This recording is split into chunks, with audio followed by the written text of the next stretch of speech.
React Data Grid is a primary user interface component for an enterprise application. Every application needs an easy way for users to digest complex information in different manners. It could be a tabular data grid. It could be a tree grid with images and custom templates and interactions. Could be real-time streaming data where you need tens of thousands to millions of rows to load quickly. You can have interactive features like hiding and showing columns, or pinning columns to the right or the left end, up being very important for interactive React data grids. Even exporting data to Excel as a native feature in a React data grid.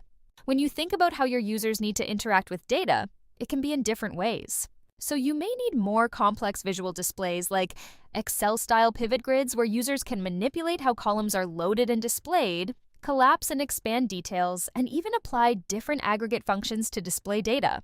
And data is not always in a flat table or in a pivot view. You may have master detail where you need to expand and collapse rows, show additional context when users are looking at data inside of a grid so they can easily find the information they need to do their work. And setting up a React grid should not be difficult.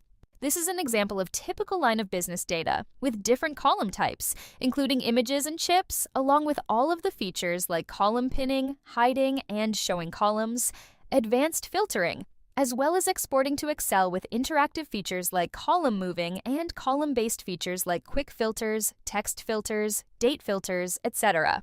And of course, being able to interactively work with data in the grid for features like Outlook group by row selection, cell selection, column sorting, multi-column sorting, column moving, and of course, a full editing experience. Your brand should not be a limit either. Being able to use different styles and themes to customize the look and feel of your React Data Grid application should be just a few lines of code. To set up this React Data Grid was simple. I pass it some data. I set the height and maybe some other sizing properties. I enable certain types of capabilities and features on the grid.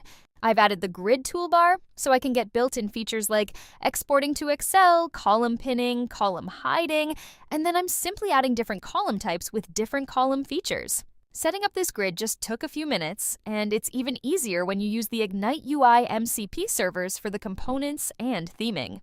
To learn more about Ignite UI and how you can get started with the Ignite UI grid for React, go to igniteui.com, select React, and start looking at all of the different grid capabilities and features so you can start implementing rich data experiences in your React applications today. To learn more about Ignite UI and the React Data Grid, visit igniteui.com.